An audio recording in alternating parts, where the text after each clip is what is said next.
नमस्कार सर. नाव सांगा नमस्कार. तुमचं. अविनाश रावसाहेब चव्हाण, गाव? सोनंद. बरं. तुम्हाला काय काय त्रास व्हायचा पहिला? मला पित्ताचा व पोट साफ होत नव्हतं. पित्ताचा त्रास आणि पोट साफ होत हो. नव्हतं. बरं. आणि काय त्रास व्हायचा? पित्तात जळजळ. मला अंडी, मटण खाल्ल्यानंतर जळजळ व्हायचं. पोट साफ होत नव्हतं. बरं. बरं. आता तुम्हाला डाएट देऊन किती महिने झाले मी?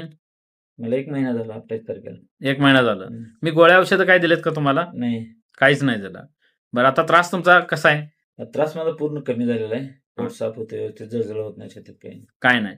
बरं, तुमच्या आवडीचे पदार्थ सगळे खाताय हो, तुम्ही मी आता? अंडी, मटण आता रोज 2-3 दिवस कंटिन्यू खाल्लं तरी मला काही त्रास होत नाही. बरं. पहिलं 2 दिवस खाल्लं की त्रास व्हायचा. हं. पण आता मी 4-4 दिवस कंटिन्यू खाल्लं तरी काही होत नाही. काही त्रास होत नाही. काही त्रास होत नाही. बरं. मग आता तुम्हाला पहिला विश्वास पटला होता का बिना गोळ्या औषधाचं आपण बरं होऊ म्हणून? नाही, विश्वास पटला नव्हता. पण आता? आता आहे विश्वास, काही हां. अडचण नाही. मग तुम्ही इतरांना काय सांगाल? 100% घ्या. अविनाश सरला भेटून कॉन्टॅक्ट करा. ओके. Thank you.